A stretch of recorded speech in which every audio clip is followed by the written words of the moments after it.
What is up, and welcome to production. Oh God, Factory USPSA Nationals. I am Kimball, and this is Chris Tilley. Oh, Tilley. I want to start the episode by shouting out to our favorite videographer, Spanky, from USPSA staff. Thanks for showing up, Spanky. Is his name really Spanky? It might be. There are two name tags, just in case you can't figure it out. And let me tell you what, this was a hell of a stage for you. Did I actually have some hits? In all seriousness, you looked solid. What was going through your head when you ran this? Well, it was pretty much autopilot until I got to the end there and was pulling the trigger and nothing was happening for a few times. But I got to be honest with you here. I'm not in it. I'm just trying to not look too horrible, and, that's about it. What did they change with the target presentations from Optic Nats to Factory? On this, everything changed. It was actually a really good swap of a stage. I like the stage. Some of the targets in the back were kind of funky, and there's some shoot-throughs. I think they had to change the target, drop it a little bit for a shoot-through that could go over the berm, but it was pretty good stage. I liked it. What's the mental attitude shift like when you come from running the dot back to irons?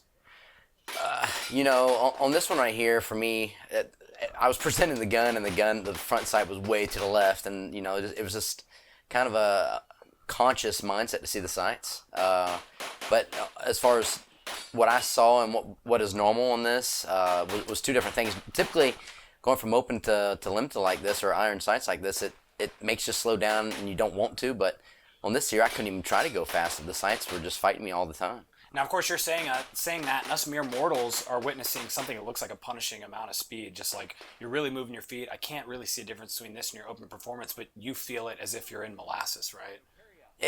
Yeah, now I'm sure it's not that much more. It's just visually, I'm fighting the sights, fighting the gun, fighting the trigger. It's just an open, even with as little time as I have with my new equipment, this was absolutely a fight from every aspect, and it's in the conscious mindset, which makes it feel slow. A lot of added details. Now, the elephant in the room is going to be coming from major to minor scoring, which is going to require a strategy adjustment. Can you talk about that? You just can't drop points, man. You've gotta really aim at those alphas. You've got to aim at penalty targets a lot closer than what you're used to, and it's that is probably the biggest mindset difference right there versus the equipment even. Both of it together is what makes it hard. I would say that mindset is, like I said, having that gun fighting you and also having the mindset fighting you. That's what, when you have somebody that can shoot two divisions back to back like this and do it well, that's key. We have Tier 1 athlete and Teletubby extraordinaire, Ben Steger. Yeah, man. He's going to have a good run here, I have a feeling. He was pushing. 3 Charlies. Now, what did Ben bring to the table today that you think sets him apart from everyone else, to include JJ, who's also fallen behind in points? Well, he's dedicated himself to this division. That's everything he does is this division, shooting minor, shooting this gun. He did a great job of pushing where he could push, laying up when he needed to. He had one mistake at the very beginning of the match, and I think whether it was nerves, whatever, maybe I'm not looking through his eyes, so I don't even know. Other than that, he had a pretty clean day. Good movement here. I think he, just a little bit different tactics at the beginning there. Obviously not having extra hammer, light strike, hammer follow shots, whatever that was. It's a great run. His lateral movement is of a different style or dynamic than I'd say yours is. He seems to stay more upright and really dig in when he chops, right? Yeah, typically somebody his size, you see kind of lean forward more. He does stay more upright. He really pumps those arms. But, he does move quick. He's doing a good job there. Explosive pushing on the first step for someone his size. Not someone like KC as much. He moves more like JJ, but a little, just in a different way with his arms. And clearly he's had extensive exposure to Kita Busi, who's quite the movement coach. That's what she's known as. Now, I have to ask, do you think the presentation of all the other competitors in front of the tripod was a coincidence or not? Well, it happened quite a bit, didn't it? Wanzik Kim, fortunately, was given a press pass, able to go in front of the 180, something we weren't able to do. Yeah, he must ask permission before we did. Absolutely. In overlay, we can see you guys are pathing similarly up to the point where he decides to take a target there that you didn't. What's that about? Yeah, so I shot a target on the move here, and I could stay back further. I could shoot a target going in where you can see right there the path of it. He caught back up to me, don't get me wrong here, but One of the biggest things right there that stuck me, I had 2 trigger pulls that just didn't set a primer off.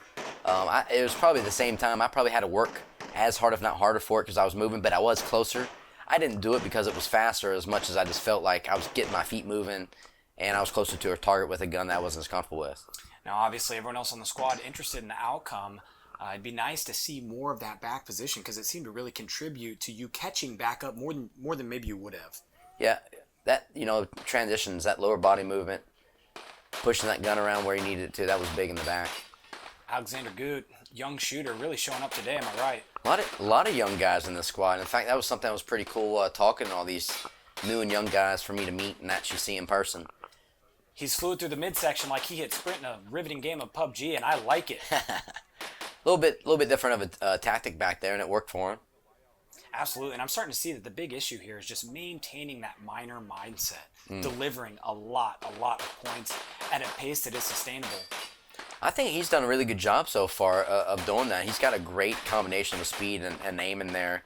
Definitely a different mindset, different tactics and such than some of the other boys.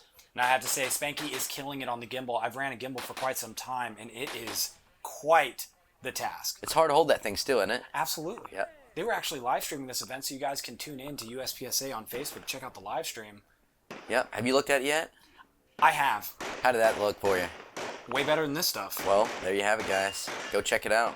Again, we can see here Goot pulling ahead of Steger.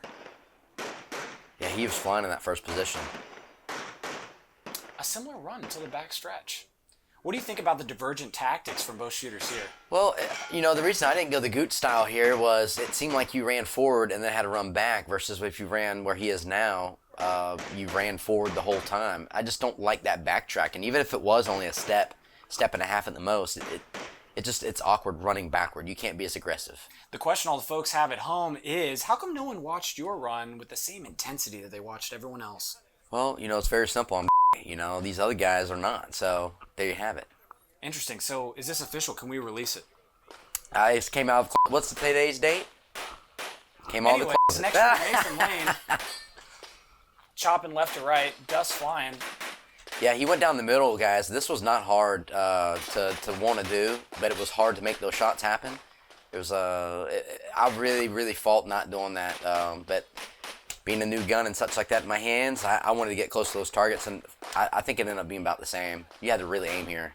Now, you've traveled the world over winning competitions, and you've seen numerous matches, different event setups. We were told that filming beyond the 180 was a safety issue. How do you feel about that? Well, some places you go and that happens, some places you go and that doesn't happen. It just depends on who tells you what. There you have it.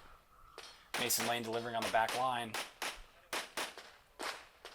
3 Charlies, only 4 bad shots in the whole run. 4 points down with this time. I think on this would have been a great run. What he wanted, just staying back like that made it hard.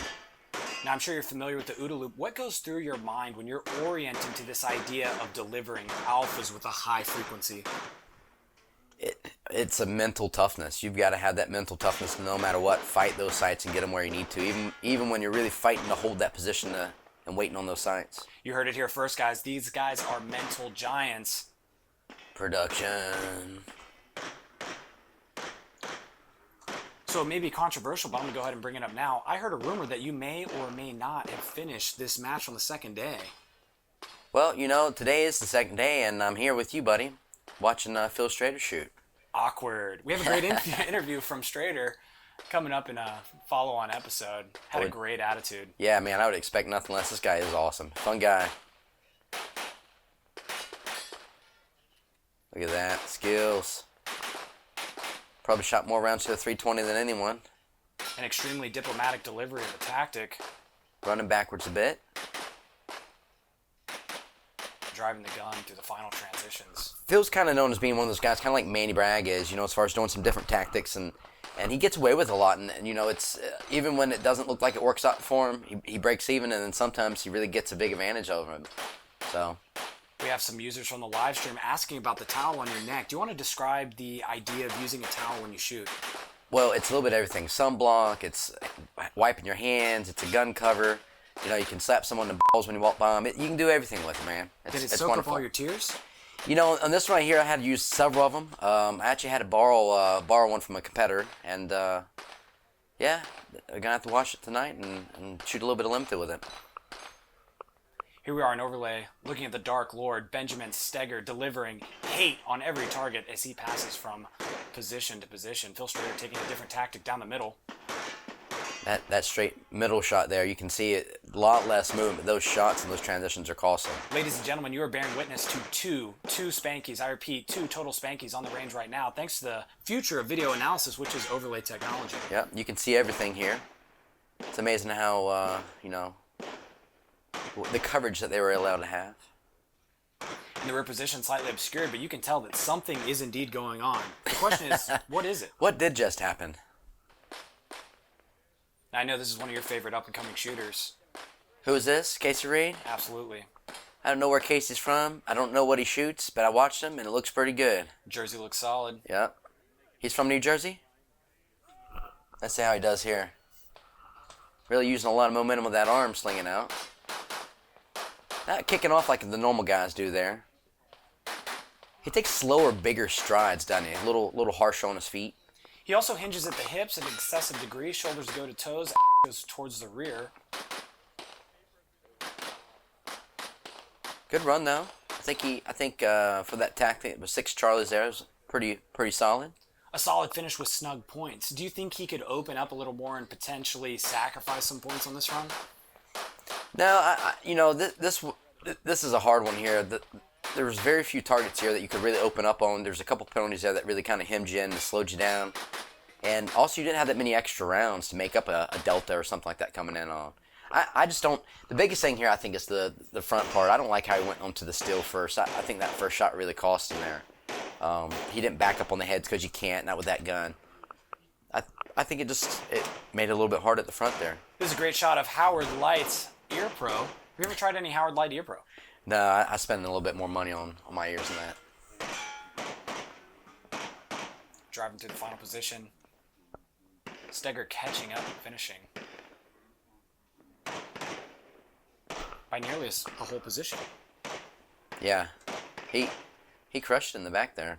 Hwanzik Kim, one of our favorite shooters. I'm sure we are one of his favorite brands and networks. I know that Wanzik is happy to have Walther paying him a couple $1 million a year to shoot at their guns. I'm glad you guys could work it out. I know there was a cease and desist issued to the Instagram. Is that what it was? Strong on the draw, a little slow on the turn. Man, going down the middle, that's harsh. He's working though. Beastly reload. Great delivery, natural athlete. Sprinting right to left. Entering the last position and finishing strong. What do you see in Hwanzik's game that could use some modification? You know, I just, the biggest thing here on his tactics was going down the middle. I think he'd have suited himself better by going a little farther to the left. He doesn't, it seems like he really holds the sights, and it might be that plastic gun. Maybe the gun doesn't stop as quick, but he really aims pretty hard for the speed that he's shooting, the points that he's getting. I would expect a little bit more points. It just looks like the gun's really settling a lot more. I don't know if it's a visual thing going back and forth from target focus to sight focus or what, but with how well he moves and his gun's up typically most of the time where it needs to be, I think the time loss is actually shooting, whether it's his grip or sight, and I don't even see it in the grip. I think it's actually a visual thing of speed. Now, one might assume that he counseled with his older brother Ben Steger prior to running this, and they took different tactics. What do you think happened? I think at the beginning, half the guys were split doing one versus the other, you know, but as the buzzer gets closer to coming off the hip and going off on you, I think, you know, those headshots for me anyway, I wanted to shoot in the middle as well, but I didn't feel comfortable enough to be aggressive on it. It's interesting from a competition standpoint. You'd assume on a super squad, a lot of guys are going to optimize to one route or something similar, so there must have been some validity to each performance, and I'm interested what Hwanzik saw in his that brought value to the table. I think that he just saw a possibility. If he was really on it, he was going to gain time. And you know what? Honestly, if you move less and you do shoot faster, you're going to be better. But reality is here, yeah, you're moving less, but you're actually having essentially one more position. Even though it's less steps, that extra position, those longer shots, those longer transitions, they add up. And this, it ended up being about the same with harder work. Sonny Morton, one of your close friends and another great shooter, getting after it. He's only like 22 years old, but shooting for like 30 years. Is that what he told us? Something like that? My mind just went blank. Spanky killing it on the back line. He's a highly trained videographer. He understands the nuances of positioning that allow him to capture this footage in a way that does not stress the competitors out. That, you know, the amazing thing that he did on this was he got 1.5 million views in like 13 seconds here. Before the roam was even done, it was actually amazing. Now, I don't know if you witnessed the right to left and back to right switch of the gimbal is a technique that I've been practicing in dry fire myself. Now, do you practice with the camera on or off? Generally speaking, I don't put a camera in the gimbal. I put a weight to get my forearm and grip strength stronger. Now, is the weight heavier than the camera or lighter? Moving on, I'd like to eventually see Sonny Morton maybe doing a little more dynamic movement in the middle. Let's see this. Let's see what he actually does here. We have the Dark Lord Ben Steger running an overlay. A few extra shots there by Sonny. That killed him. Crushing Sonny out of position. Another shout out to Howard Light, Ear Pro. There we are. I don't know if you noticed, but when he's hitting the reload, the steps get even shorter, even choppier, and the momentum stops. Yep. Yeah, that was killer right there. That middle position was really, really crushing. And it really came out of that. He never really carried speed and momentum coming out of that port. Want to give a shout out to the Practical Shooting Training Group. I'm sure that Swansea capturing some riveting footage for them right now. They're working on a training platform where you can do stuff. Nice. Nice.